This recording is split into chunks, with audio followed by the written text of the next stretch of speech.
pursuant for Wisconsin statute.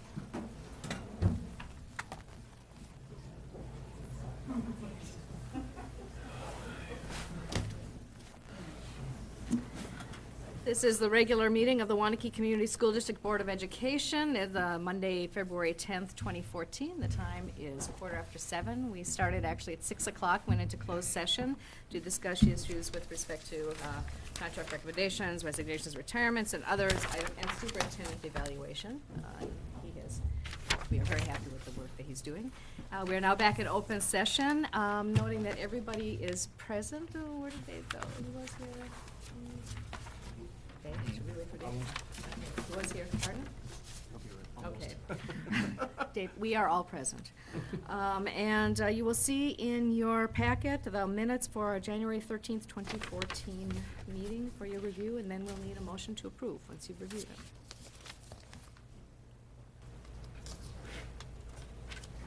Move approval of the minutes as submitted. Second. Moved by Julie, seconded by Jack. All in favor? Aye. Motion carried.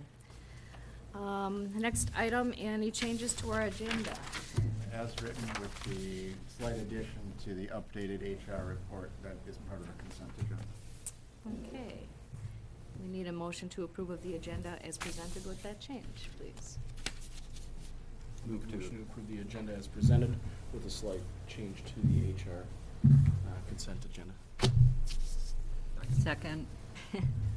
Moved by Wade, seconded by Jack. All in favor? Aye. Motion carried.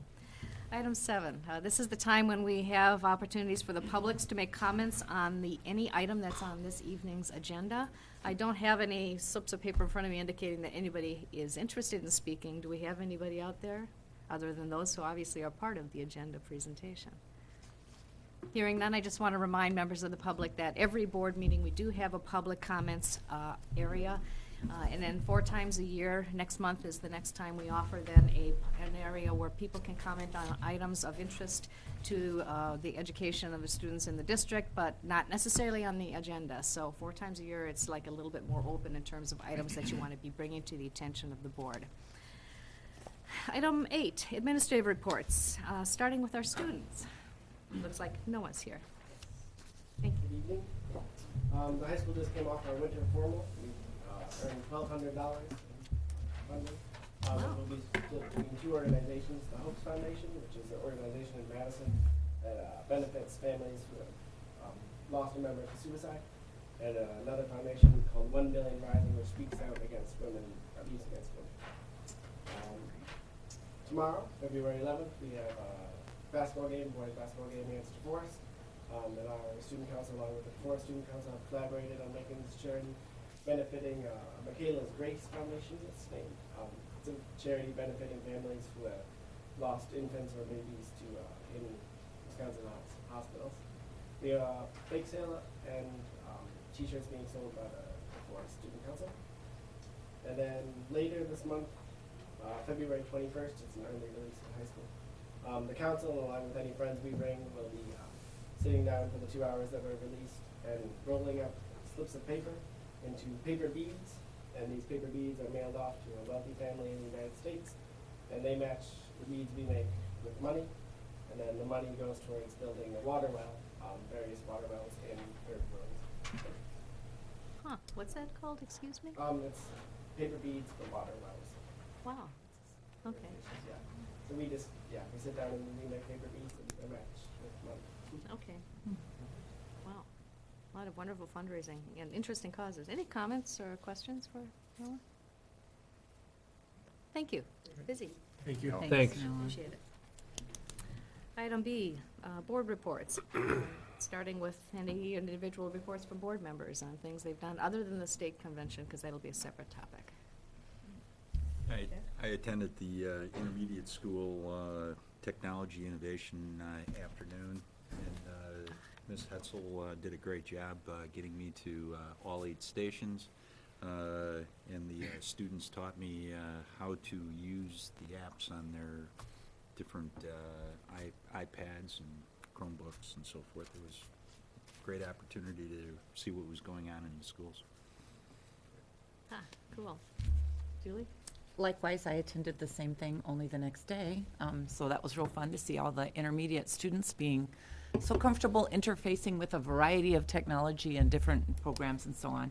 I also had the opportunity to attend on the UW campus a presentation at a luncheon sponsored by the Niagara Foundation, and a professor from the UW who did a lot of her doctoral research on rural versus urban political conflict in the state of Wisconsin, and different perceptions people have and points of view and how those tensions play out. And it was a really good presentation, and the bottom line and her recommendation at the end was you should spend lots of time talking and listening to people who have different points of view than you, and anything you can do to change the us versus them mentality, which is the way people tend to polarize things, is a good thing. So if you spend time with them and visit with them and get to know them as people, then you find out it's not us and them, it's just us. So it was good.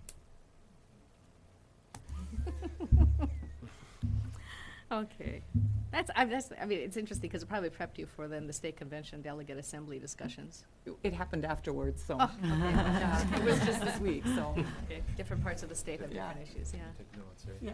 Any other comments? Oh, Joan? I also had the opportunity to attend the Intermediate Tech Fair. Just found it just entertaining, actually, to see how engaged and involved the kids were.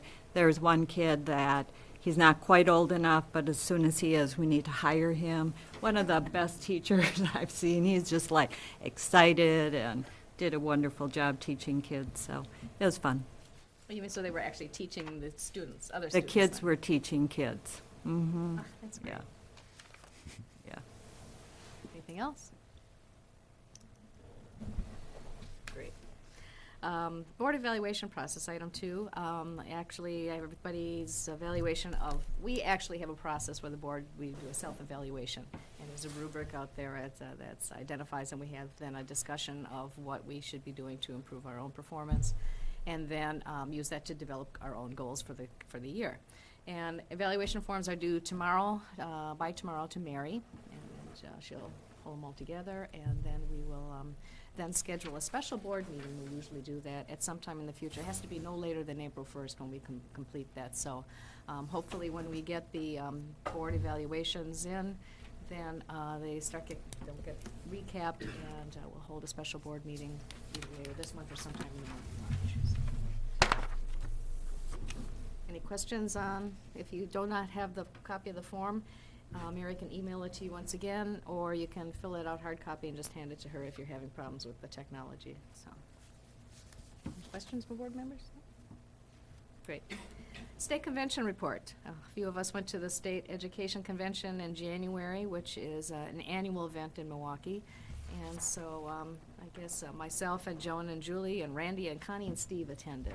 So it's a combination, and Joe, actually. It's a convention that combines the state associations of the Wisconsin Association of School Boards, Wisconsin Association of School District Administrators, which are the Randys of the world, and the business officials, which are the Steves of the world. And they also have lots of sessions for HR as well. So anybody want to start their comments or reports to the board? I'll go first. This year, what really struck me is it finally felt like all the pieces were fitting together. So with the variety of workshops that I attended, I felt like I was finally seeing how all the pieces fit. In particular, there were several sessions that helped with visioning and goal development. And since I'm the chairman of the goals committee, I brought back some templates and stuff, and I've already shared those with Randy, and hopefully that can help further our work, and so that everybody can feel like the pieces are coming together eventually in the end. The other official duty that I had was to be a member of the delegate assembly to vote on the resolutions, and I can report back to you that all of the resolutions passed, with the exception of the one resolution that dealt with mandatory seat belts on the school buses, and that failed basically in favor of local control, and it really would have been an expensive burden, particularly in some of the smaller districts, because if you mandate the seatbelts and then you mandate the seatbelt use, particularly with elementary students, you can fit less kids in on the bus. So there was a lot of discussion about it, and it ended up failing. There was an additional emergency resolution proposed by Monona Grove at the end, which stated the WASB opposes legislative efforts to mandate the particular amount of instructional time in each school day that must be allocated to a particular subject area. And that passed at 278 to 36. This was in response to proposed state legislation to mandate 30 minutes of daily PE for elementary students. And again, the group tends to heavily come down in favor of local control, and I think we all know the different pressures that all of the elementary teachers are facing right now, and it's already a problem to get all the things accomplished in the day that we've been charged to accomplish without having a specific time block like that mandated across the board, so that was good. Again, just really enjoyed the time, learned a lot, and was grateful for the opportunity. I just want to add a comment on the legislative piece, is that typically the delegate assembly then helps those who advocate on behalf of public education, the representatives from WASB, and what they should be promoting when they speak with the legislators. And so that's what comes out. Those are resolutions that help them set their priority agenda and then move forward for what they're going to spend their time talking to our legislators on for the next 12 months. So that's the purpose of the delegate assembly. Joan? When I go to the convention, I look at kind of my responsibilities on the board and what I'm involved in. And the things that I kind of focused on this year, being on the HR committee, I went to 2 sessions. One, compensation through collaboration, another one, pay for performance. You know, as I sit and I look at these models and I look at how other districts choose to allocate funding and what we do here in Waunakee, you know, you kind of look at those models, but then you kind of look at, you know, what fits here and how do we do it here. And many times I walk away saying, wow, I'm just glad I'm from Waunakee and not from those districts. And then my next focus was with the referendum and what we're kind of as a board working through. I went to a number of sessions on furnishings and environments that are kind of in the limelight of new schools or the renovations of older schools, and making creative environments that are flexible and look at a variety of, you know, learning modes. One session that really piqued my interest, this guy really is into brain theory and how environments fit with the amount of brain waves that are kind of enacted as students are, you know, placed in a seating versus a moving position. And I think as we kind of look at after the referendum passes, the next phase, I think that there are great models and professionals out there that can help us do wonderful things to the inside of those buildings. So that was kind of, I went to 3 different sessions on kind of interior environments in the school. Well, similar to the other 2 board members, I too go to the different sessions. I choose them based on the kinds of issues we'll be dealing with now, or what I see coming down the pike in terms of opportunities that we may be able to take advantage of. Because there's lessons learned, and then also, as Joan said, with respect to some of the compensation things. I mean, many times districts come to us because what we have in place is, in fact, a model of what, you know, a lot of people are trying to get at. So I first went to one of the pre-conference workshops on community relations, legal and policy topics and considerations. And basically what that was presented by staff counsel from the Association of School Boards. And what they end up doing is, I mean, I have the handout, and Randy will have actually sent something out to all board members separately as well. Different ways the school board can legally engage the community in policy and process issues you need to consider. A lot of things we are legally able to or not able to do. And so a lot of the topics and references will include like visitor to school policies, facility use, working with outside organizations like boosters, the relationship between boosters and the school district, and the things to be aware of when it comes to managing the different resources and gifts that kind of come in from these organizations, and things we need to be aware of.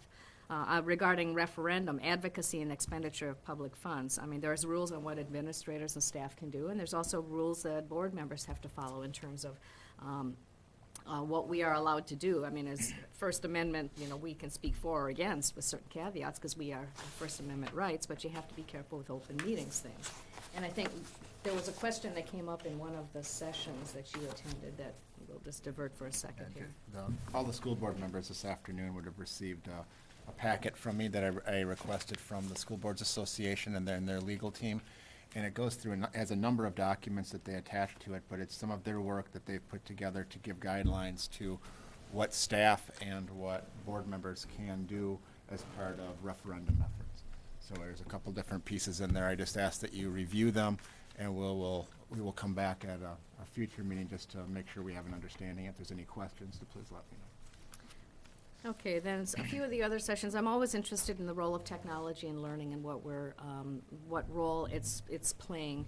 Part of it, I went to actually a board book presentation. So apparently there's like 11 districts in the state of Wisconsin that are using board books, but there's always some little tidbits that you can learn from a session like this.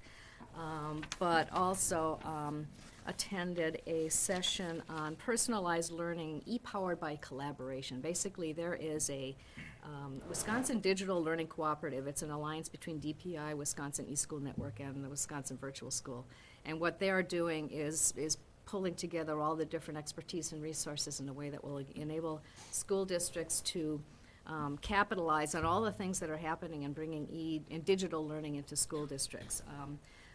Like for professional development, putting things out there, leveraging the tools to help with curriculum development. Pick and choose what you want, but people can collaborate and share. So there's some really neat things going on, as well as some fascinating discussions at the UW. There is a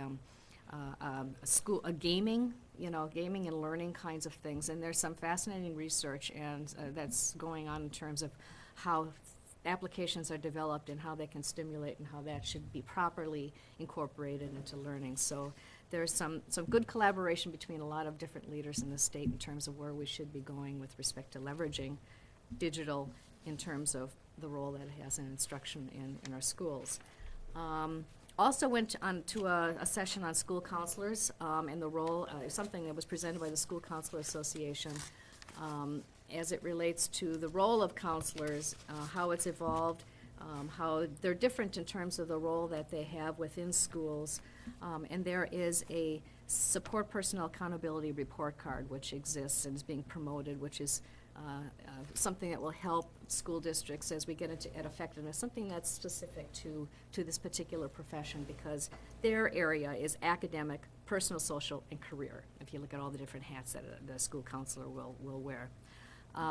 And the big message they wanted to say, it's not a guidance counselor, they are school counselors. I don't know if that's really, but I mean, I think that's something that we should all be kind of aware of. It's school counselor, not necessarily guidance counselor, because of the role that they play. I don't want to repeat anything that was already said.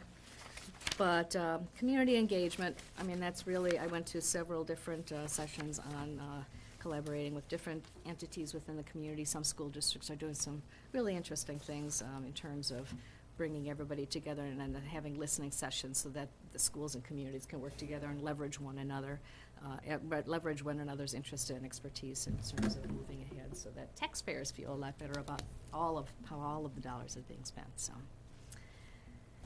Randy?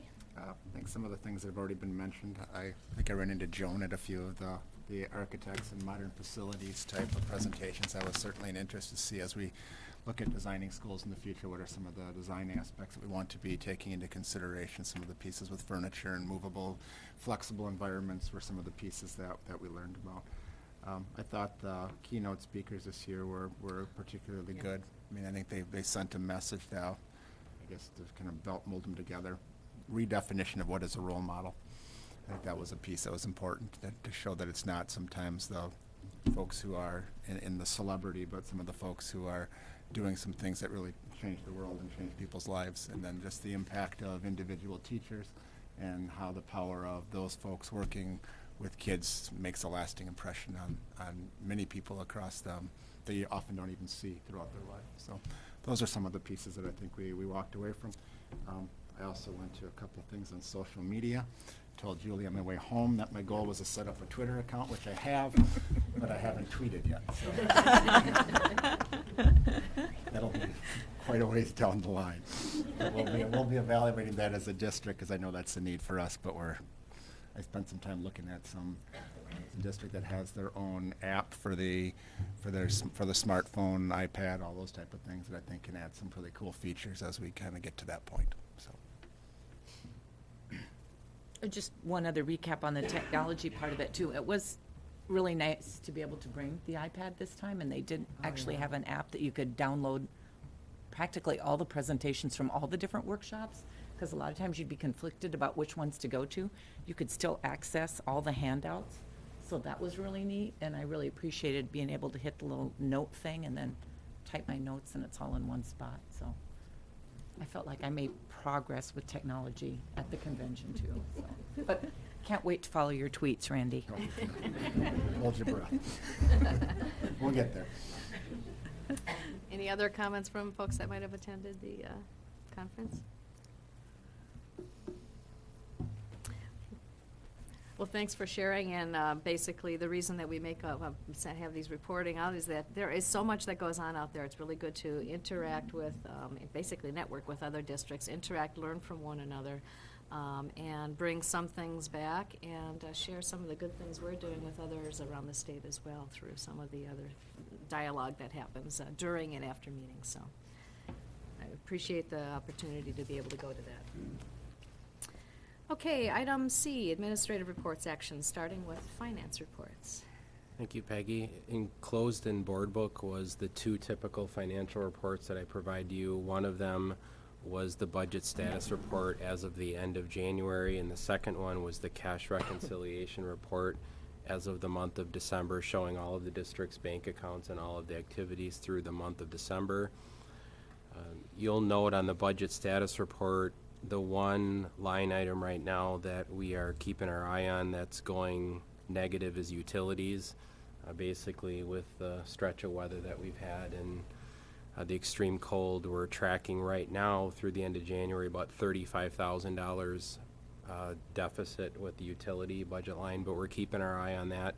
I would expect that that's probably going to increase as we continue, especially seeing the weather that we've had so far this month. But just know that we're keeping our eye on that and factoring that in as we get to the end of the year to make sure that we have enough funds in other areas to cover that. But other than that line, everything else is, tracking as planned as of this point. I'd be happy to answer any questions you would have about either of those reports. Julie? Not so much as a question, but a comment. I noticed how it kind of dovetailed in the facility report that's coming up. I guess the challenge we've had with these cold weather cancellations, and some districts have chosen to lower the heat in all the buildings, and then there's been issues with the pipes. So I guess I just appreciate the trade-off and the balance that we've had, and since we've had relatively few, if any, problems with broken pipes and way more expensive fixes, I guess the utilities is probably the cheaper way.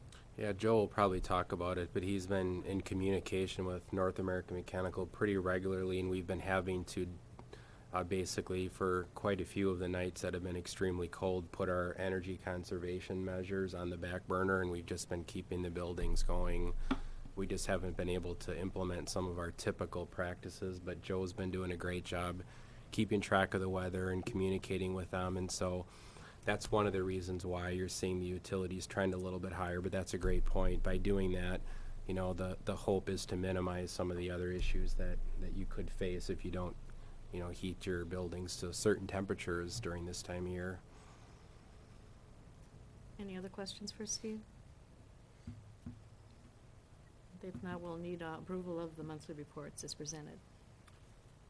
Make a motion to approve the monthly reports as presented. Second. Moved and seconded. All in favor? Aye. Motion carried. Department report, facilities and tech. Yep, Randy? we have two members of our team here to report tonight, Joe Bellamo and Herb Haubrich. So Joe, why don't I have you go first, and we can touch base on what's happening in the facility maintenance world in the district. Thank you, I appreciate the time to get to mention what we got going on in the facilities. You know, snow, ice, and cold, all said and done, you have my report, but snow, ice, and cold, that's what we're dealing with. 98% of what we do, that's what we're doing, is something to do with that. The energy budget, yes, you know, it's gonna happen. Our staff has done a fantastic job, though. You know, one of the things I put on them was to say, you know, think back a few years ago, before my time. What did you have freeze up? What did you have happen? Let's look at that in advance and make sure we took precautions. So we've got little heaters that you don't normally put in schools, put here and there to make sure that we don't have freeze ups. We try to do the best we can without having to run the entire building, but there are nights. Tonight's one of them that we're careful. We talk on a daily basis when it's necessary for that. So that's kind of what's taking place there. There's a lot of things with this snow and ice, cold, that are obvious things like our supplies, okay? Again, we'll just not get this instead of this, but we end up with, right now, we've utilized double the sidewalk salt. Well, the sidewalk salt is a little bit different than the parking lot salt. We're doing okay so far on the parking lot salt because it doesn't do any good to put it down. Okay, the sidewalk salt goes down to 20 below, so we're good. So let's put it on there. So and then even then, the sidewalk salt, we purchased two different types so that we can, you know, when it's above 20 degrees, let's use this instead of this. So we save money a little bit there. The equipment replacement is another thing that might be kind of obvious, maybe not. The blades on our plows, you know, $600 a set. We've got 5 trucks. We usually go through a set a year. We're on our second set already. We've done as much plowing this year as we have in any 2 years. Brushes, the same thing, and then breakdowns. But our staff is there. Every step of the way, our staff is there. If the brush isn't there, they're out there with the shovels. They're there. You'll see them at every building. Some of the things that aren't always realized, though, is, you know, this morning they had a couple of issues. There was actually one prior to the one that we were notified on with the village, you know, with water main breaks and that. We have been lucky. You know, we're constantly going around the building. Is it okay? Is it okay? We haven't had any freeze-ups, but it's not beyond the thought that it could happen. And one of the things that realize that once we get out of the freeze and it starts to thaw, that's when you're going to start seeing things happen. So don't be surprised if we come back and say, guess what? We have this whole section that we can't drive on now until we do something with it, because that's going to happen just like your potholes. One thing that you won't see is that this year, more than any, we've had just a surprising amount of people that are on board with us to be safe. To say, you know, Joe, that there's a slippery area over here, or they missed a spot over here, or whatever it is. We didn't anticipate this, but the water ran down, froze here. People are looking in advance instead of waiting till somebody got hurt to say something. That's not to say we don't take any injuries, but, you know, for the most part, we're being proactive with it, and the entire staff is doing this. Not just the custodial maintenance, the entire staff, all teachers involved. So we receive those reports, we stand a chance of taking care of them. One thing about the budget, again, with the funding of overtime, okay? Usually we have maintenance come in and they work 8 hours. Well, actually, they come in at 1, 2 o'clock in the morning, then they'll plow till 7, then they'll work their 8 hours. And we've done that for years. This year, we've started backing away on that and having them going home earlier, because these snows have been every other day, and these guys are barely on their feet, because when it doesn't snow, we're pushing snow back farther. So it's a never-ending thing in order for them to keep on their feet, but also saves on the budget a little bit there. I just want to thank our staff. They've done a wonderful job, and they continue to do it. When somebody's sick, when somebody's out for a family reason, and pretty much our whole staff at one time or another has had something happen where they had to get up and just leave. The other staff stands right in its place. We've got a great staff. One of the things that we've been doing is the long-range planning. And we continue to go through the buildings and try to identify areas that we might have missed, to make sure that as we're going through these referendums, that we've identified everything. I want to give lists like this to architects and engineers so that they can go through them, and we don't want to miss anything. And we found a lot of things, we found a lot of things that we never realized before. But other than that, I guess the community group it looks like they're going to get started now. We have a community safety, committee through the school, but there's another one, a larger one. It looks like they're going to be able to get started, so that's a good thing. We'll kind of put ours on the back burner for a month and to allow that to take place, and that's going to be great. So with that, I'll take any questions or thoughts. Keep up the good work. Yeah. And thanks for letting me go before her, because I did not want to follow what you said. The only comment that I have, it looks like we have parent representatives also on our district safety advisory committees, Yes, right? there- Okay, yes. sometimes there's a question about that comes, but we do have a district safety advisory committee, and there are parent representatives on Yes. that, so, Yes. great.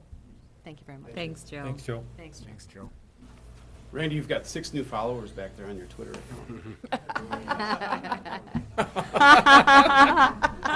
Wow. I've got 2.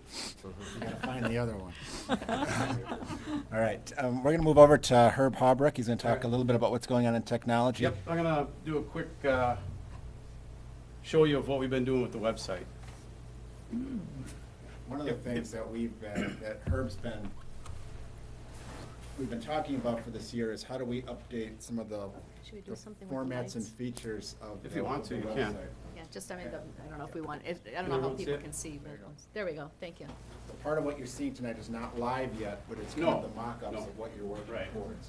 So basically what we did is we started with the navigation of our current site and thought about what do we need to do to restructure it. So if you look at our current site, one of the things that has happened on the left-hand side here is that there is a list of links, and on a lot of the schools, the links go off the page. So when someone goes to that page, right away they're thinking, where's the link I'm looking for? They don't think to scroll, and then they come back and say, that link isn't there. So that's one of the things that kind of bugs our end users. And even the schools that maybe only have this many links, when you click on these links, it opens another fly-out menu, and those links go off the page. That's the one that particularly bugs me, because some browsers won't let you scroll to those links. So what you have to do is you have to be a little more intuitive. You gotta double click on this, it'll open a new page, and then you're able to get to them. But if you know anything about web design, making your users jump through that many hoops just frustrates them. So those are 2 of the things with our current website that we wanted to kind of deal with. There's a lot of clutter that we need to deal with also. We'd like to modernize our calendar look and update the current events. So when we did that, what we did is we said, okay, let's look at the overall feeling of what we called the mega menu. We broke it down into the district, the schools, so each school is going to get their link. Right now, the schools are across the top, they have their own link, but this will allow them now to have a one link from the front page to their own school. Families, for anyone that has a child in our district, there's a place for all their links to be organized. Staff, there's going to be a lot of links for our staff to have. Obviously, there's a lot of things that the staff use the website for. And then community. We have a lot of community needs where people are looking. If you want to move into a community, the first place you go to is the website normally. And this will be a place where we can highlight the Waunakee community. So that's what we started with. So then we said, okay, let's take a look at each one of those and break them down. So district, let's do about our district, the administration, what programs and services we have, and then the Board of Education will be there. So we did that with each one of those mega menus and kind of organized them. We may make them alphabetical, we may not. We may just kind of organize them based on importance. We'll kind of decide that as we go. The schools, on the other hand, we didn't do a lot of reorganizing. We kind of kept their consistent layout. They're going to have a left-hand navigation bar and a right-hand navigation bar. There's going to be some consistency, but a little bit of individuality for each one of the schools. So we didn't reorganize them. We're going to kind of let them decide what's important, what's not important. We don't want to kind of get in their cornflakes. We'll let them do what they want to do with their part of the website. So that's what we started with. We met as a group, the webmasters. We talked about some of the things. I wrote a list down of these kind of things. Talked to the people that have our website, that host our website, that helps us with this. And we just kind of made a checklist of things that we wanted to do. And we came up, and this is just kind of our initial design. So that's kind of what we are thinking now for the district page. Nice. What we did, if you look at it, we redid the logo, but we kind of made it a little bit more compartmentalized, if you want to put it that way. So a little bit cleaner look. We've got the mega menu across the top. We got the upcoming events, and then we've got some things along the bottom. Right now, a lot of these things, that's not that's just the picture, and a lot of this stuff, as I go through this, is not real. I mean, it's not, this isn't live or anything like that. So, I think it's Latin, right? it's Yeah, Latin. I like the Latin, Yes, Latin yes, it's bullets. Latin. That's good. Yes, we've got placeholders in some places, and in some places we have, you know, where Randy's message will be. So, yeah, this image up here will be a rotating image. If you can't see it, it says committed to children, committed to community, committed to excellence. So that picture will switch automatically, and we can put different pictures in there and put a different message in. Randy will have a welcome message there that will just have a little blurb where people can click on it and get more information. We thought that it would be nice to have that in a contrasting color to kind of draw people's eye to it, so that it shows that it's different. If they want to see what the district is about, Randy can tell them. Pride Points will be a section where each school will be able to put whatever program of the day that they're working on that they'd like to highlight. So people wouldn't have to go to necessarily to the school site to see this. They can say, oh, this is happening at Prairie, this is happening at Arboretum, Heritage is doing this, and they can look at that quickly and then go to that site if they'd like.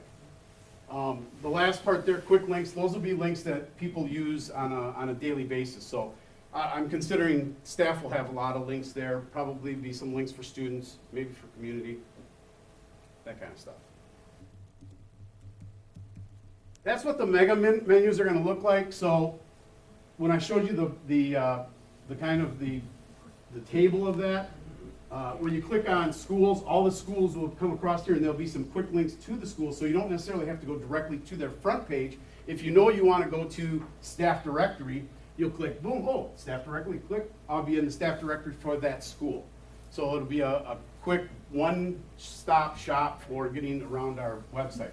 Again, it's in Latin because we don't have it all the content switched over yet. So the drop-down mega menu will eliminate that flyout frustration. We're obviously updating the graphics.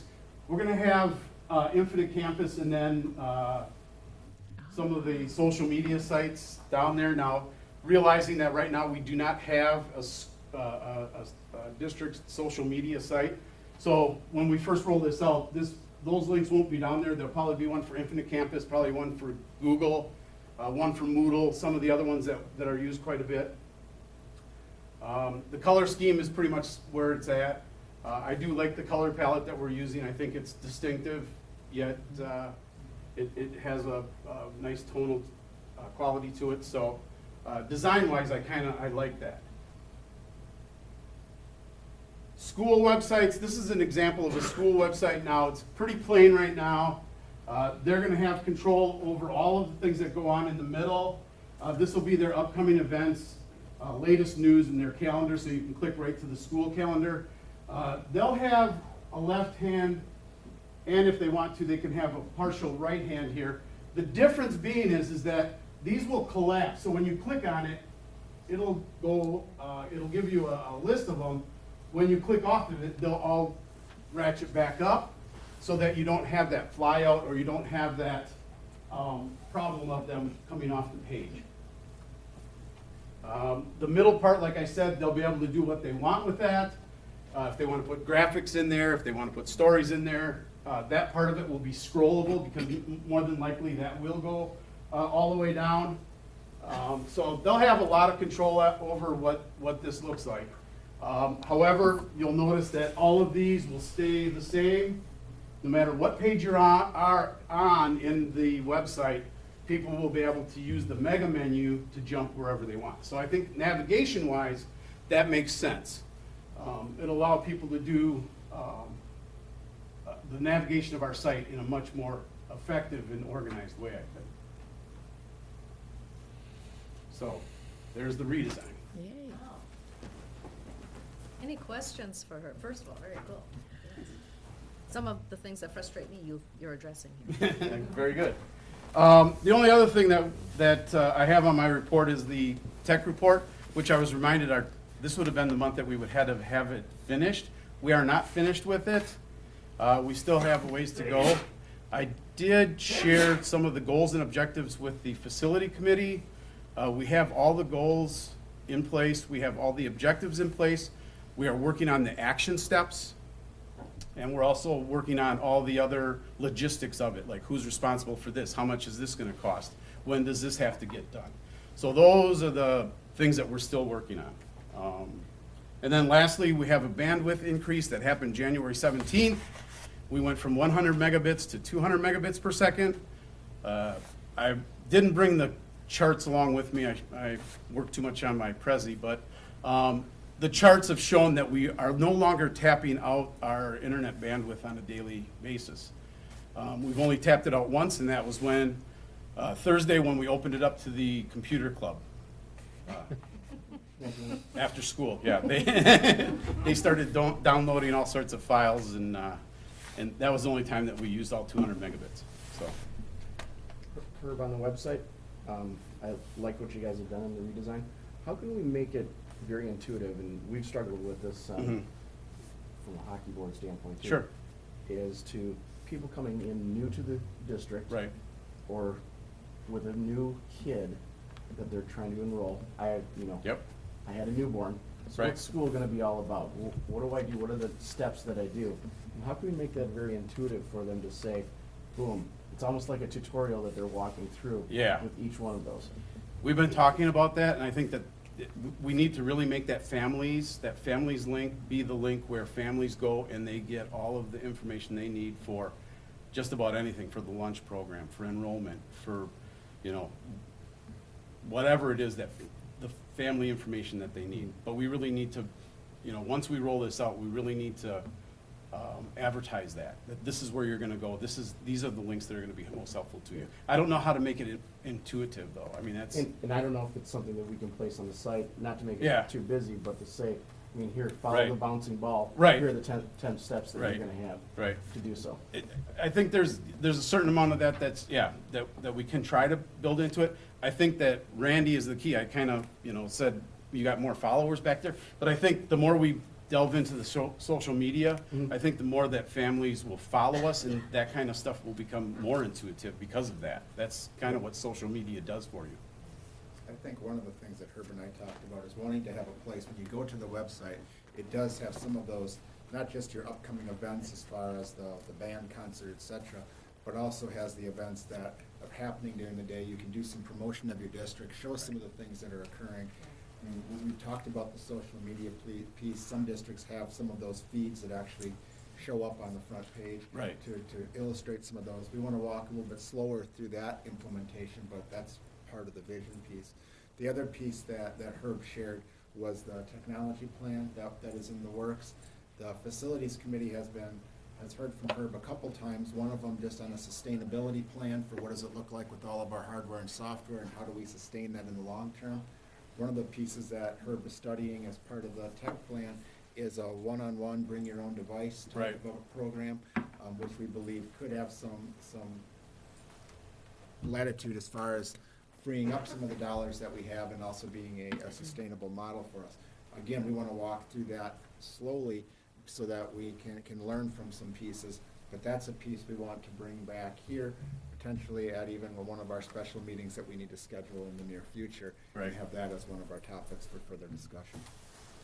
I'm glad you said that because, I mean, when I hear technology and things like 101, I haven't had a discussion at, say, even curriculum or other committees where you're Right. talking, what's the role of the technology and when is it appropriate to introduce Exactly. what at what ages and all that kind of stuff. So, Yep. as opposed to just the nuts and bolts part of it.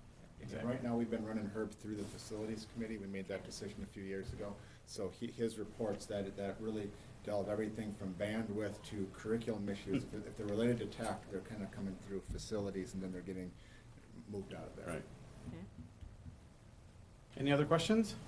When is this happening? I mean, when do we see a Well, change or how is, Right. where's the status? I have been rolling, I don't know if anyone noticed, but like earlier in the year, I rolled out the community link. That hadn't been there before, so I rolled that out just as a test to see how many people realized it. Because you can do this kind of like really slow, and people really don't recognize that there's been a lot of change because it kind of evolves. Or we can rip off the bandage and throw it out there and say, hey, get used to this. I'd rather not do that, but I think part of it is that there's a lot of content to switch over. So after the design was done, it's kind of like, now we've got to get content in the right spots. So that's kind of been the lion's share of our time, is finding out when is the time that there's enough content on there that it's useful enough for people that are used to using it on a daily basis. I would say that spring break will probably do it inching towards this. Maybe the district site would, the splash, the front page for the district would go first. And then maybe the schools will jump in after that, maybe closer to the end of school. And then the summer will be a good kind of get all of it up and, set to where we want it. And then the next school year will all be there. It's kind of Because, what I I'm mean, thinking. populating it is one thing, and Yeah, maybe each year, right. when individuals understand or each building understands how it's laid out. Correct. They might say, oh, we want this to go, and maybe we don't want that anymore, Exactly. that kind of stuff, so. Yep. Yeah. Okay. Yes. Is it your staff that's doing the lion's share of the work? Who will be inputting when it comes to the building page? I would presume there We would have- be we somebody have- in the building. Yes, we have, each building has someone that's a webmaster, Okay. does the website. So I've met with them a couple of times. They're not doing a lot of this work. It's me and my staff and the people that we host the website with. I'm doing most of the work with them. But, yeah, that's gonna be part of it. The back end of this isn't gonna look a lot different. So for the people that update the site, when they go in and what they see right now Yeah. isn't gonna be much different than what they're gonna see when we change it. So, for them, it'll be a very small learning curve. Okay. What it will be though is, oh, this used to be here and now it's not there. And that'll be an end user thing that we're just gonna have to deal with, and people just have to get used to it. Kinda like when you rearrange your living room, things just change and you just get used to it. Okay, Thanks. thank you. Looks good, thank you. Thank you. Thank you. Okay, our next item is a curriculum presentation from our Career and Tech Ed and Family Consumer Services. We're gonna start off with Greg Sciences. Bunce, who's our student care coordinator, and I'll let you introduce all the folks that you brought with you tonight. Oh, but first, I want to say February, it's Career and Tech Ed Month, right? Here we go. Yay! think you're wasting our time. One of the reasons why we're here instead of her, because we said, hey, it's February, we should probably be speaking to you, so. I'm gonna have Lexi come up, because Lexi's still leaving. Lexi had to go, sorry, Lexi was gonna come up and give a little report on, FBLA and how successful they were at their recent, competition. The advisor, Michelle McGlynn, said to me that she was kind of embarrassed because of all the things or all the awards that Waunakee had won.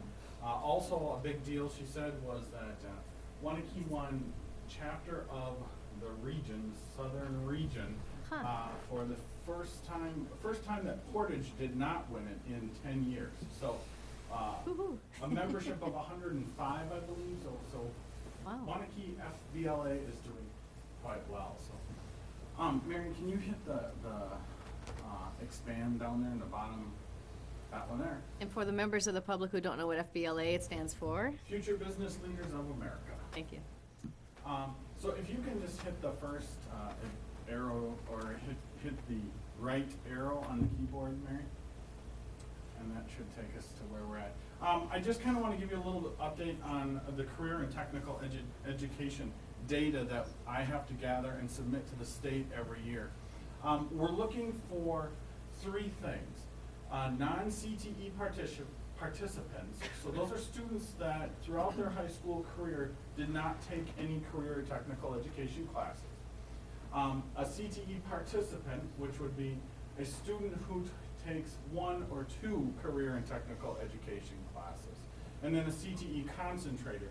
The CTE concentrators are students who take 3 or more career and technical education classes in their chosen pathway.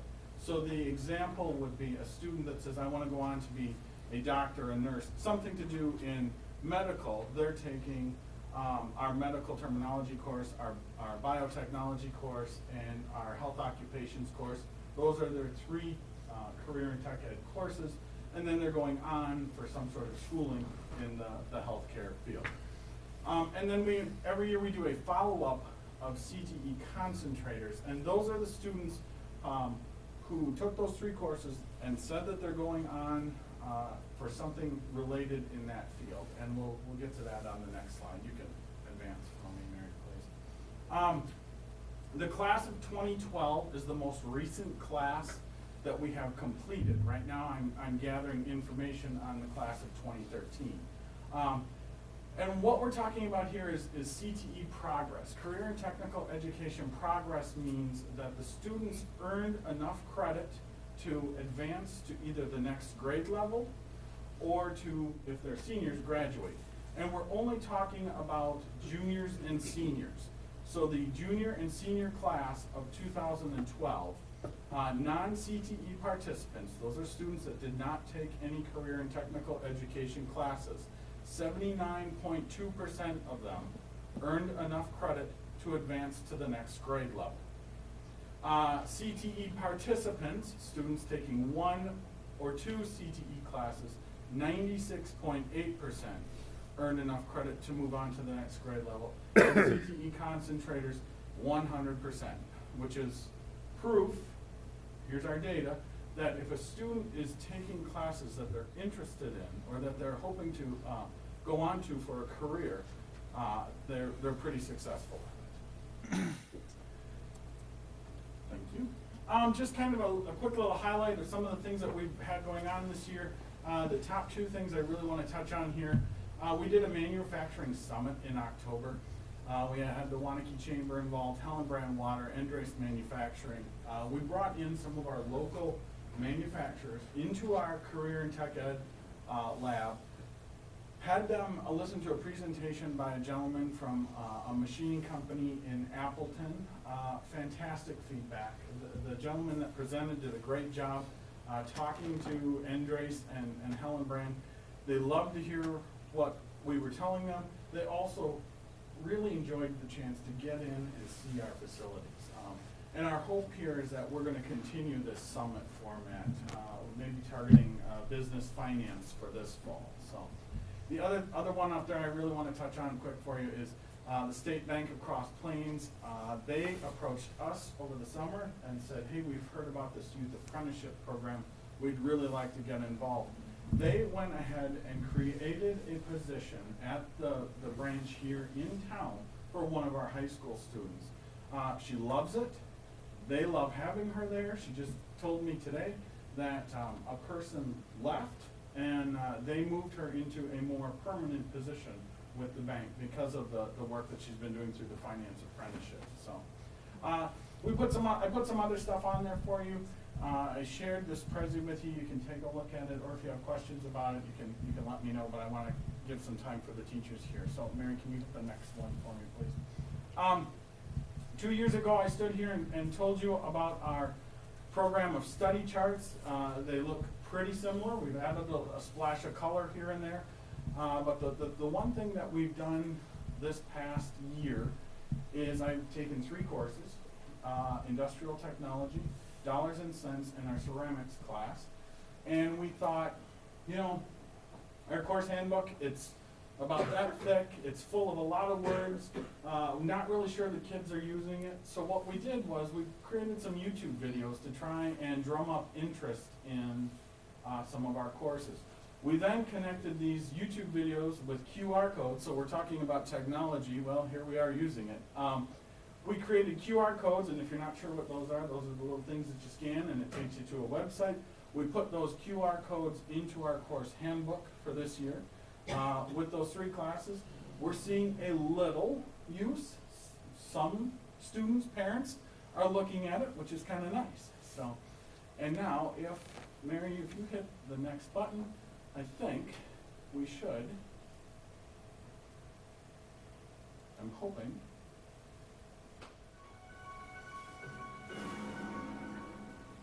industrial technology takes students on a brief overview of technology trends and related careers. Through hands-on and problem-solving based projects, students will have the chance to explore emerging careers and what I did was I'm narrating this video. Most of these are still shots that we took and threw together with one of the iPads. What I'm doing is reading the course description for the students. So we're kind of hoping we're killing a couple birds with one stone. The students can see what they're doing, see what's in this class, and then for a great example, my wife working with the special education students, instead of her reading and trying to explain to the students what this course is about, here's the video for you. So we're hoping, and I keep telling the freshmen this, by the time that they're seniors, we will be able to have most of our elective courses with some sort of video like this. So you can just hit the next arrow again, Mary, and it should. And then the other thing that I've done is kind of giving you a what's next, what are we looking at right now. And again, I'm going to just skip over that kind of and tell you that what we're really looking at are industry certifications. The governor and the legislature have approved some sort of technical education grant, they're calling it, in certain areas where students earn industry certifications and graduate with that industry certification. The schools may be eligible up to $1,000 for each student. So we're looking into that. We're going to have Adobe, we're going to have some construction certifications all up and running for next year. And we'll see where that grant goes. But I'm going to let Janet Steck and Chrissy Gashel kind of give you a little brief what's going on in the Family Consumer Education Department. So. Hi, I am Janet Steck, and I am the 7th grade Family Consumer Science teacher at the middle school, and I am the only one from our department that actually teaches a required class. So by now, we're in the 2nd semester. I've had 315 7th graders in my classroom, and I often tell people that I have the best job in the world because I get to teach 7th graders to sew, and most people think I'm crazy. I did bring in a couple of the projects that we do. The kids get to choose between whether they want to make a pillow and a pillow covering or a drawstring bag. So these are student projects from last semester that have not been picked up yet. And I have to say, it's really, it's the highlight of the semester. The kids love it. The projects are so individual. They have to go purchase their own fabric. And so all these projects look different. They're very reflective of their personalities. Right now, we're working on our child development unit. Next Monday is going to be my infant visit day, so hopefully we'll have about 25 to 30 infants in and out of the building throughout the day. And the last unit that we're going to be doing will be our foods unit, where they get to cook and eat and all that kind of thing. So it's a lot of fun, and hopefully it encourages them to continue to take the rest of the classes, which are 8th grade through high school, all elective courses. So, We have a question? any questions? A question. In your cooking classes, what do you cook? Well, in 7th grade, it's food and nutrition is the unit, and so the first unit we do focuses on following a recipe and measuring. And so we do a cookie lab. So each class makes 6 different kinds of cookies, and then they get to eat one of each cookie, and we critique them based on the category of cookie that they fall into. And the second lab that we do is more nutrition. And so we, again, follow a recipe, but we work on switching ingredients, like using fat-free cream cheese instead of regular cream cheese, or applesauce instead of vegetable oil, to make the recipe more nutritional. So do you work on menus and things like that? Not in 7th grade, that's high school level. So that'd be like our hospitality class does that, so. Any other Yeah. questions? Very cool.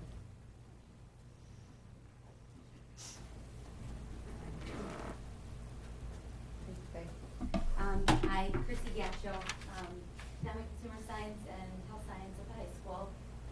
Also, Jillian Anderson is Family Consumer Science at the high school, new this year as well, and she's actually teaching a hospitality class that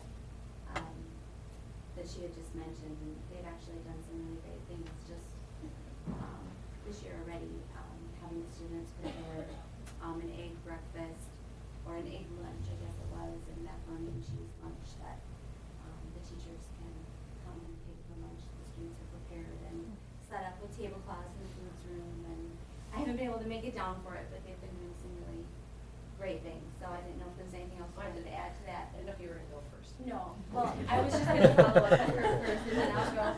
So if there's, Yeah, I am Jillian Anderson, and I teach part-time at the middle school. I have cold number 15 for the year, I think. And I teach at the high school, so I do the hospitality, and as Chrissy was saying, we did some different little restaurant scenarios with mac and cheese and different things. And we also, my hospitality class catered the CTE luncheon that you had earlier this year, which was really a great challenge for them, and it turned out really well. And at the 8th grade level, we just finished a unit on making pizzas, and today I tried to get them to see the benefits of adding vegetables to their pizzas and using my plate. I'm not sure how much they wanted to listen to that. Some of the things I've been working on at high school and middle school.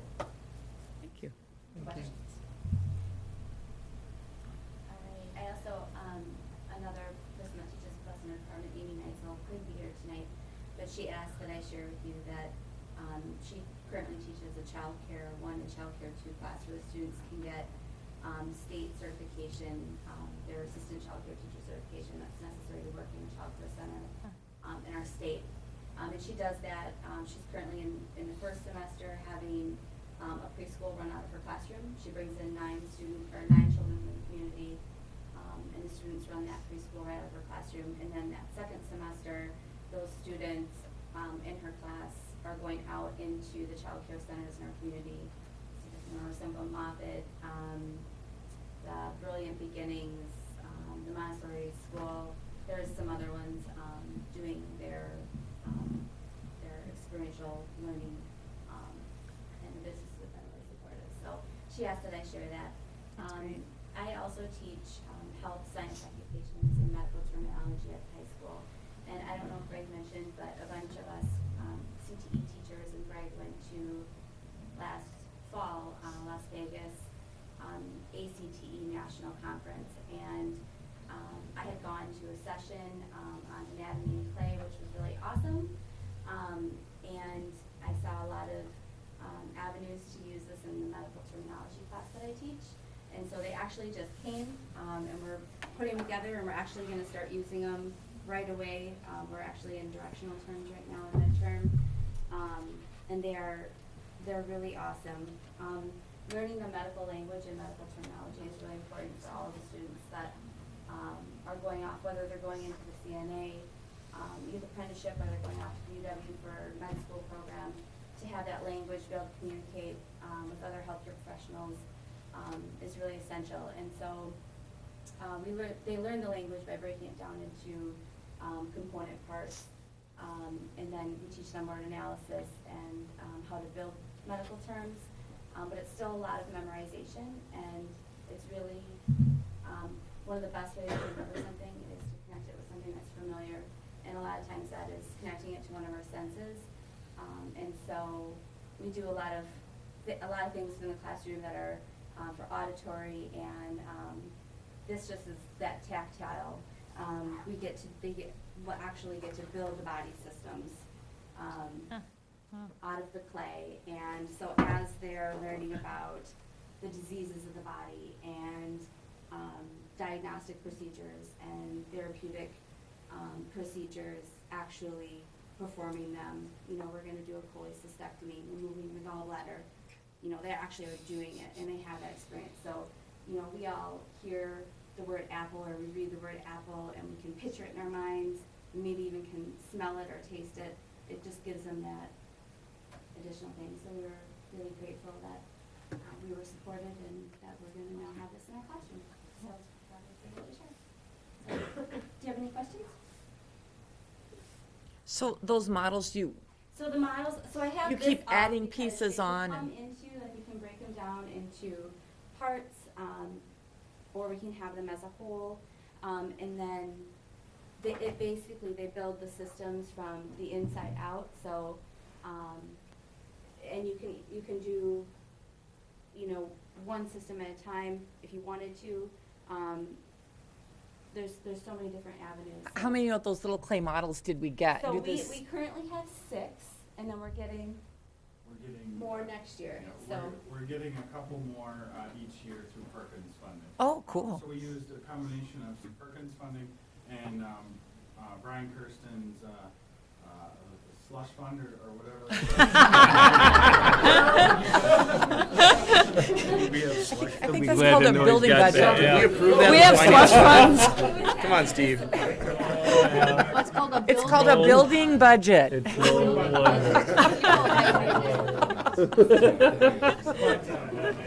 I'm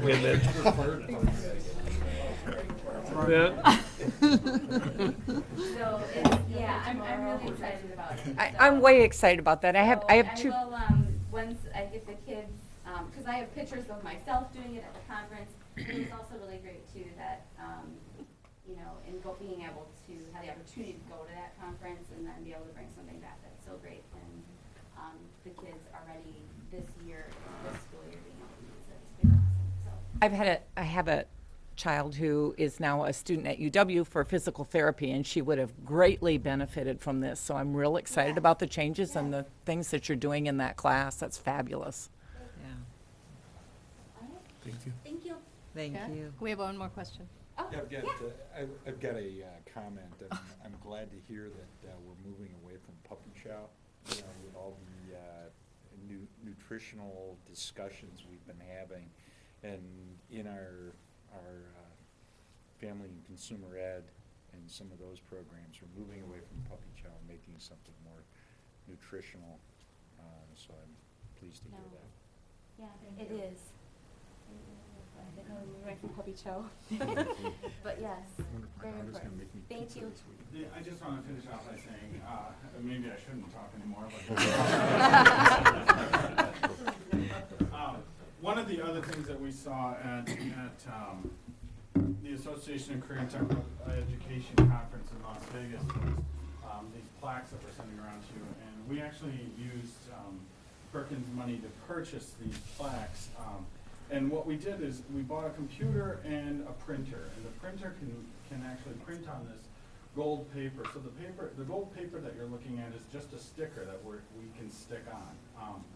And we originally thought, hey, this is going to be great for our industrial technology students and their entrepreneurship unit. This might give them an area to get some creativity out. But then also, Tim Womarks looked at it and said, hey, this would be great for the baseball team. And Brian Smith looked at them, and Brian Kirsten looked at them and said, hey, these would be great academic awards. So I think between Chrissy's skeleton and these plaques, I think it was a successful trip or successful professional development for the teachers. Thank you. Good stuff. I just want to add in, the things that are coming out of the CT, all of the departments, is very, very exciting. I think I get the chance to talk to Greg quite a bit, and he updates me on all the work that you guys are doing, plus some of the other departments, and just seeing how some of the connections are beginning to come together stronger, and some of the directions that that all the programs are leading, I think, is exciting for us as a district. So thank you for all of your work in that area, because it's certainly noticed and appreciated. And I also want to highlight something that was in our packet but wasn't mentioned. Actually, one of our instructors, April Mickelson, received an email from a former student who had graduated in 2006. And he wanted to just touch base. Do you want to make a comment on it? I mean, I don't want to read it, but you might be able to say it better.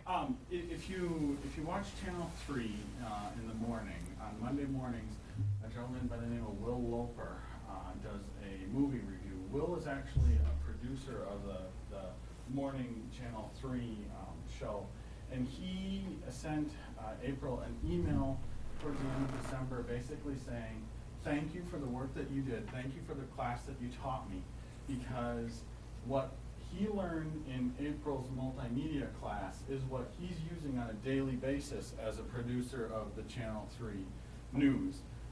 And so when we talked about CTE concentrators, I went back and pulled Will's transcript and looked at him, that he's a CTE concentrator. He took 3 of those multimedia business design courses, and now here he is working in the industry. That's a success for us. And then to have him respond to April like that, I had to include that message just so you could see it. So. I like the request. Yeah, I think take a field trip to Channel 3. Are you in? Oh, yes. We're working on that. While Greg is standing, Greg is also up for an award in the community. He's been nominated by Paul Hellenbrand for the Young Professional in the Community Award that's put out every year by the Chamber. So congratulations to you for that. Three nominees community-wide, and they announced that in the beginning of March. So. Yep. Okay, well, good luck. Well, thank you, Greg, for everything. Thanks. Okay, literacy coaches. This is a fun presentation. I got to spend an afternoon with these ladies hearing about what's going on with our literacy coach program, which we approved last spring and which is new to our district this year. And it was a wonderful meeting with them, and I'm excited for them to share with you what they're experiencing in their work. So I'll let you guys introduce yourselves and then get on. Well, thank you for letting us be here. We just wanted to take a few minutes to share what we've been doing in our buildings and in the district just this first half of the year. My name is Allison Bowler, and I'm 50% literacy coach at Prairie.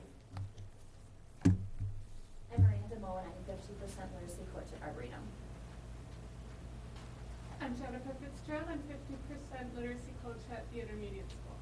And I'm Amy Fassbender, 50% at Heritage. So. All right, this first slide that we're showing you is a chart about coaching research, and it basically says the research behind why literacy coaching is the best or most effective way for offering professional development. On the left-hand side, there's really 4 different models that you could use. So for example, we have a research that we're using right now called the Learning Continuum by Faustus Pinnell, and actually all the teachers, K through 6, have this resource. So if we wanted to just present information to the teachers, about 85% of them would understand how you would use this resource, that it has goals on how to teach guided reading, work on writing, just a bunch of different skills. So 85% of them would understand how you could use this book to use it for your literacy instruction. 15% would go away and actually be able to apply what they're learning, but only 5 to 10% would be able to do it with true fidelity. If we were to model this, for example, I used the material and I showed them an example of how you would use this book to teach a guided reading lesson. 85% of them would be able to understand, okay, this is how you would use this resource. 18% of the people would actually be able to go back and try using this in their own classrooms, but only 5 to 10% would be able to use it with fidelity. And then if you look at the practice and low risk feedback, that's where, again, they would understand how to use the resource. They would try it. I might go in once or just give them a little bit of feedback on it. 85% again, they're going to understand it, that's high. 80% will be able to take the skill and practice it, but again, the fidelity is just 10 to 15%. So we look at that last one, the coaching with feedback with peer visits, and that's really the design that we're using here in Waunakee. And it's the idea of gradual release, where you demonstrate and you model for the teachers how to do something, you co-teach with them for a while, and then you go back and you follow up with them. And it's over a much longer period of time. 90% of the people are going to understand how this works using this book to teach it, like I said, guided reading. 90% are going to be able to take it to their classrooms and use it, and then the fidelity is 80 to 90%. So with Common Core standards and Smarter Balance, there's a lot of new things out there for a teacher. We want to make sure we give them the best professional development we can. So I bet you're wondering, what do we do all day? I guess our most important role is that we work with teachers and other staff members, including special ed teachers. And we help provide direct instruction with them through co-teaching, demonstration, and then observing and providing feedback on practices. Some other things we do is we join their professional learning communities, what can happen during the day, during their lunchtime, and we go to all those and we either provide resources or topics for them to discuss, or we just kind of sit back and see how we can offer our expertise or different resources to help with their needs. We also keep up on data, current best practices and research as it applies to Common Core. We facilitate professional development, and we do this after school, we do some of it during school, nights, whatever really meets the needs of our teachers. I think the most important thing is the difference between us and a reading specialist is that we do not provide any intervention for students or direct contact through students unless it's in an observation or a co-teaching. Another big thing is we are not evaluators or supervisors. We are there for the teachers to help them and to help them move forward. And then we also provide resources to the families and support students in literacy. I think I have the next one.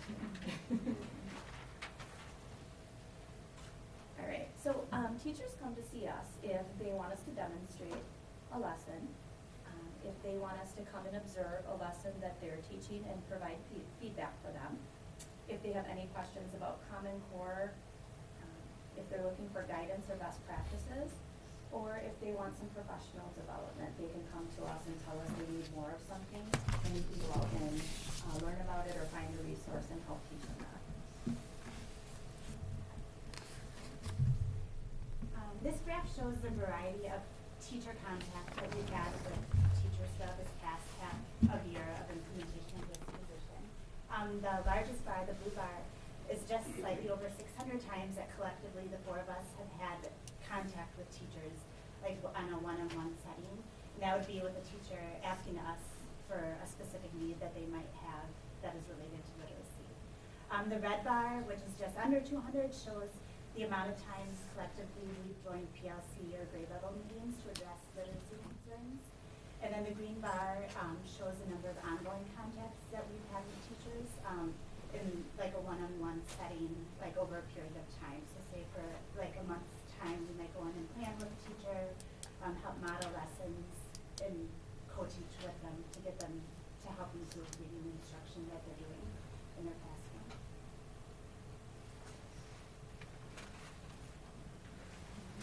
So we are all at different schools and we kind of have different focuses to meet the needs of our specific teachers at our school. So we are just going to highlight some things that each of our individual schools have, kind of really worked towards to help our staff.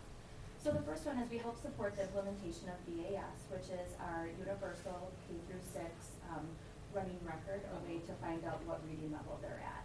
And we've had to do that by demonstrating this, by maybe co-facilitating, so maybe we both administer the BAS to a student, and then we're able to kind of talk about what we both saw.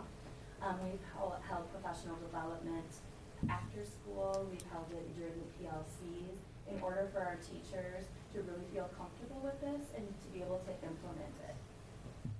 I've supported teachers with Daily 5, which is a part of a reading block, and it kind of just goes over the things like read to self, read to someone, word work, writing, just kind of hitting those main components. And again, that support has done by modeling Daily 5, by being in there to support Daily 5. And another really important one is using the assets at our school and letting teachers go look and watch another teacher within the district or within our own school. So covering their classroom so they can go and actually watch somebody and get that firsthand with that. Another, again, is planning guided reading lessons with teachers, and that's K through 4. And I have to say the 4th grade ones are a little hard, but I'm getting there with that one. And then co-planning ELA lessons and brainstorming different ways for special ed has kind of been a challenge on how do we meet their needs and how do we differentiate our curriculum and how do we help the special ed teachers differentiate the curriculum so they're getting the same sort of thing through the guided reading and things like that. And that's kind of been a neat challenge that we've had at our program. So at Heritage, one of the things that we've been doing in PLCs is you're looking at data and trying to use that to inform your instruction. So Dan Carter, principal, and I went to the PLCs and we talked to the teachers and brought forth the data to show after they did the maps, and this is grades 2 through 4, and for kindergarten and first grade we use the PALs. We'll look to see which kids are below and then those that are approaching those that are beyond the goals, and just really use that to facilitate a discussion on what we need to do to make sure we're instructing students to reach the goals that they need to for, again, we worked on foundational skills in this particular case, but just really using that to help drive instruction. Kind of like Miranda said with guided reading, some of the teachers, they wanted to learn a little bit more about how to implement this and really differentiate for students. So a couple grade level teams, we worked together and I gave them some ideas about using the book more effectively, coming up with a lesson plan to help them just with their planning, and then also using the BAS to help them inform their instruction. Daily 5, that's common, really you're going to hear through all the different schools. A lot of teachers are interested in that. I know something at Heritage where the teachers, they wanted to form kind of a common literacy block, and so we worked on how we can incorporate the small group instruction, whole class instruction, worked on that together. Teaching the nonfiction materials, it was something that started with one grade level and then spread to others, but some teachers with Common Core, we have to teach a lot more nonfiction. They weren't sure what resources to use, so we started researching some of those. I gave them ideas, and then really how to teach nonfiction materials. And then the last one, the Making Meaning, that is one of the materials that we've been piloting for possible new curriculum in the fall. And for teachers, I offered an opportunity for me to come in and model how this works with their class so they could really see how do the components work and then really show them using their own students. But then also as an opportunity to just take a step forward and show them, you know, I'm willing to come in front and demonstrate for you and just to kind of build that peer cooperation or to get them to see, okay, maybe I'll be willing to try something when I come in.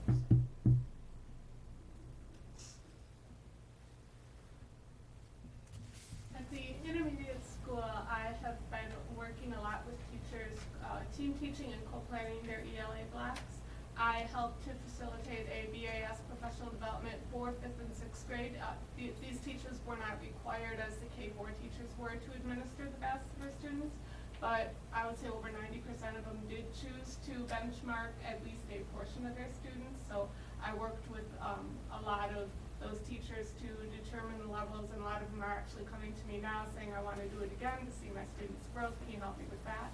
So that's a really good sign. I model guided reading in classrooms and for grade level teams at their PLC meetings.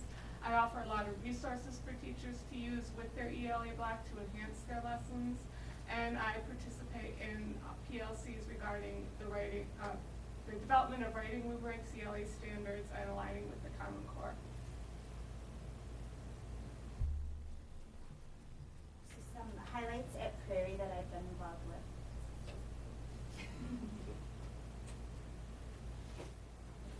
I've worked with the other literacy coaches to help create and share the ELA rubrics for grades 1 through 4 to align with our ELA report card for the different trimesters this year. I've held a professional development session using a resource we found to some now called the Prompting Guide. And this is something that teachers can use during their guided reading time to specifically prompt students as they're working on reading.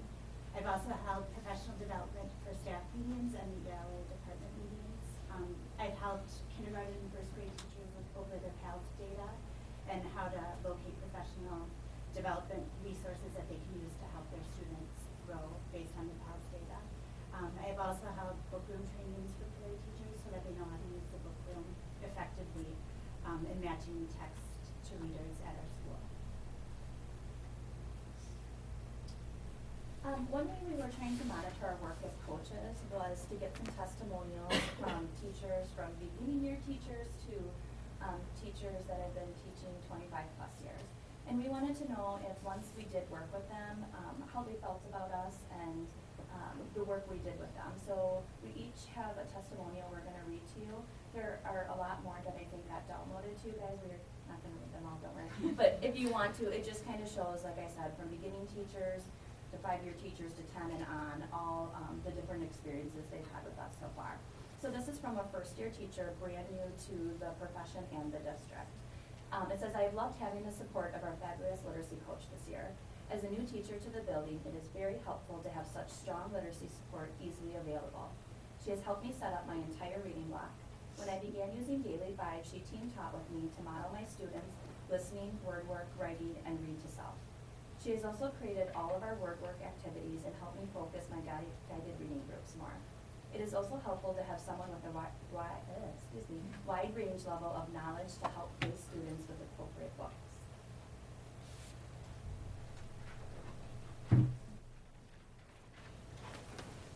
Another one is I attended the class Good to Great Teaching led by the literacy coach.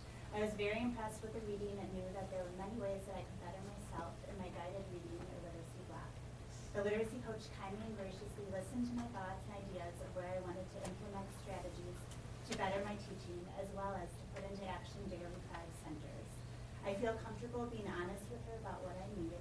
Because of her help, I was able to meet with all 4 of my groups on a consistent basis. Paras in the classroom are well versed in how things are running because of the Daily 5 centers. In addition, my students are more comfortable because I have a better routine during my reading block, and they know the expectations. I look forward to continuing to work with the literacy coach to improve my guided reading practice. She has already shared resources and lesson plan templates with me. We'll be finding time for her to come in and model lessons and work alongside of me. And this was from a 5th-year teacher in the district. From an 11th-year teacher. This year, my literacy coach joined all of our PLCs to help facilitate discussions that focused on using data to drive our classroom instruction. She created a data wall for our team to use to help plan flexible groups and monitor student progress in reading. The work that my literacy coach has done with our team throughout the year has been incredibly valuable. She has helped us organize our reading block to better meet student needs. She has given us the tools to take a close look at the Common Core state standards that are met through our curriculum, as well as find resources to help fill in the gaps. She's helped make tasks that seemed overwhelming much more manageable because of her strong literacy background and her knowledge of best practices. The work that we have done in our PLCs with our literacy coach has had a significant impact on student learning. The PLCs have focused on analyzing student data to help guide instruction, which has helped us to meet all of our students' individual needs.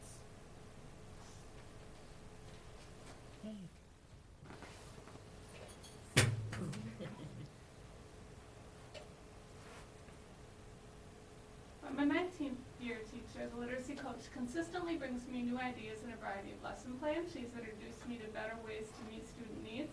In addition, the kids have gained a deeper understanding and appreciation for the literature through her discussions. I think she should team teach and plan with each ELA teacher. So as literacy coaches, we meet at least monthly just to really get an idea of what's going on in the schools, what's going to happen in the PLCs, and then just thinking about individual teachers. So looking at really what's happening the rest of the year and towards the summer, first thing is the guided reading class that actually Miranda and Allison started today. And basically we're offering 2 opportunities for teachers. They can either go to, and it's all voluntary, where teachers can go to either 1-hour class 6 times over the course of the next couple of weeks and learn how to do guided reading, or else they can take a college credit class. So it's 2.5 hours, 6 days a week. And we have up to, I think, about 40-some people that are 50 people Wow. that are taking this voluntary class. So that's really exciting. This summer, we're talking about a literacy academy, and we work with the district literacy leadership team, the LLT team, basically looking at how we can help teachers integrate all the different components of reading and really make them feel comfortable with teaching the Common Core next year. So it's also just an opportunity to give professional development. And this is something that teachers have asked for, but also that we're thinking ahead as literacy coaches about what we want to try to do to really support teachers, what we know they're going to need to be doing. With the adoption of the new curriculum, what I was talking about earlier about the making meaning, we're really thinking about what can we do to help teachers feel successful with a new curriculum, because it is new and different from what they've done before, and it's just another way of really improving their instruction. So we're thinking about what kind of opportunities with professional development can we do right now to make them comfortable and ready to start in August or September. We've worked, and you saw in the graph, with a couple of teachers one-on-one, and we just, as we've talked and worked with these teachers, it's over a couple of weeks, and so then the next teacher starts hearing. So we really see that that's something that will continue to grow as more and more teachers get an opportunity to work with us over a long period of time. And then with teacher evaluations coming, we really see ourselves as supporters in helping these teachers make their gains and make their goals of what they're looking for. We're just going to be there to help problem solve and help them reach the goals they need to meet the student learning objectives. Do you have any questions? comments or questions for the group? So when you're meeting with teachers, I'm understanding is that some you're helping more than others. Have you met with every teacher in your group areas, or is it just by need they're asking, or you're saying that you're seeing some talk to other ones and then they're asking more, or? I think through a PLC, like when we meet with grade levels, we've definitely had teacher contact with, everyone, or through professional development at staff meetings. But then there's a mix. Some of it is more needs driven by the teachers and having them come to us, and that might be more individually. So when it's one-on-one, maybe not all the teachers in the building have done that, but overall, like in different settings, we have been able to meet with the different grade levels. Our motto this year has been to build trust and kind of put what we can do out there, and then make ourselves available, kind of let people feel free to, come to us or use as needed instead of pushing ourselves on people just this first year, to kind of really show what we can do and build that trust with our teachers at our school. Okay, Joan? I just want to say, wow. I really was skeptical how this would all play out. And I am just impressed immensely with how you've approached it, how you've gotten people on board. I've heard wonderful things, and it's just, wow. Well, thank you for giving us that chance, though. Yeah, it's great. Wade? So from a teacher standpoint, are you struggling, or are the teachers struggling with how to bring those individuals up from the bottom? Or is it across the board to say, how do I challenge my top achievers to actually achieve more? Help me out there, because I've heard a lot of this say, how do I meet, the Common Core? How do I drive those students up? I'm not hearing kind of what we're doing at some of those top levels to help, say, a teacher that comes in to say, I got 3 or 4 students here that are really needing to achieve more. How do I really cater to them versus having, just one set lesson plan? So I'm, almost squishing these people down to one common I definitely consensus. Using the map data that we are trying to fill that, that growth gap that, plays a report in the report, the school report card and everything, that our higher achieving kids, have that gap. And we are working with teachers and that data to try to, do all needs, low, in the middle, and those high achieving kids that, struggle sometimes to have that gap closed because, they're so knowledgeable. Yeah. Just to address a little bit more too with that, I think when teachers come and meet with us, there's so many different reasons that they would come. I can think of a teacher that, necessarily needs help with, just the literacy block, wants to look and see how can they change what they've already been doing. They've been doing it for a while, this might be a veteran teacher, and they want to change what they're doing. We can offer that support. It might be a new teacher, and they're not sure how to meet those high-level kids. They've got a couple students that are above grade level, and they want ideas of how can I improve the instruction for those kids. So it really, as far as range, it isn't just one lesson plan that we're going in and using with each of the classrooms. It's really just listening to the teachers, hearing where they're at, and really trying to help them extend whatever they're learning or whatever goals they have. And I think too, just thinking of the 4 of us having the variety of backgrounds that we bring to literacy coaching, like being recently in the classroom, and I was previously in the pathways role at Prairie. So I think just relying on we bounce ideas off of each other, as well as relying on what we've had from our own experience. So definitely looking at those wide ranges that we know that teachers have to meet within their classroom. What are you seeing right now as the demand for your time from staff? Starting off, you were just kind of stepping in where you could find opportunities to work with staff. Now that you've been in it for over a semester, and you work in half-time as literacy coaches. So what is that? Are you full? I think I know the answer to this because you answered it for me before. I guess for me, I'm thinking that this guided reading, I think would be a perfect example of what we're seeing right now. The way that Smarter balance the assessment and the rigor of Common Core, it's very different than what teachers have been doing in the past, in that it's even more higher level instruction they need to give. Just the high stakes of the assessments, the teachers feel. Everybody wants to try to do their best, and they're working really hard, and they just want to take it even a step further. So this guided reading class, we've got new teachers to veteran teachers. Everybody is at a different place than where they're at, and they all have their goals of what they want to do. So I guess for me, It's thinking towards next year. And teachers that are feeling this pressure of, ooh, we've got to meet this Common Core. I'm doing all these things to get prepared, and they just want to really feel ready come fall to feel like they're ready to teach it and be ready to have their students take Smarter Balance. So it's kind of that preparation for next year is the biggest one that I see right now in teachers. With the intermediate school, I have some scheduling issues, particularly with 6th grade, where they're kind of on a team schedule, so there are only so many teachers who have ELA offered at that time, and some of them have split where they have reading at one time and writing in the other time, and I'm not available during the writing time for many of them, so. I have to agree with Jennifer. I mean, our K through 4 starts at, 7:50, I think, with lip block and goes to the end of the day. And when people want you, I mean, to be there to support them and to demonstrate, and, you do have a different timeline. You can't always meet all their needs, and we have been trying to be so accommodating by, like we said, offering things after school, during lunch, whenever we've even done some night ones to meet people's needs so that we can continue to do our job outside of the, school to give them what they need so they can continue to grow. And I think they've really enjoyed that choice of options. And with that, the idea of that first chart when you looked at the different research, and it really takes, in order for them to be able to successfully implement whatever it is, it takes time. It's not something that they can just have a book and read on their own. We really need to make this something that's ongoing and follow through with them. The one thing you all shared with me when we met was being 50%, it gets to what you were saying, which is you can't get to everybody. And right now that there's people you're having to put off who want to meet with you because you just don't have the time within your split schedules to do it. And so one of the things that we're assessing right now is obviously one is the model effective. We're feeling very good about the work that these 4 ladies are doing, and Amy's been a pretty strong guide on the side there too, as well as helping them out.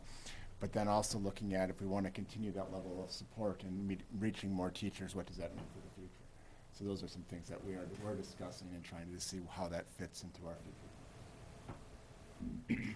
I think when it comes to implementation of anything new, having resources available that can help answer questions as they're coming up or actually be the sage on the side, it's really, I mean, there are so many examples of that's just good practice, period, and so I'm glad to hear the kind of the professional development side of it as well, and helping people, everyone feel comfortable. Plus, the other thing is making everyone aware, particularly the newer teachers.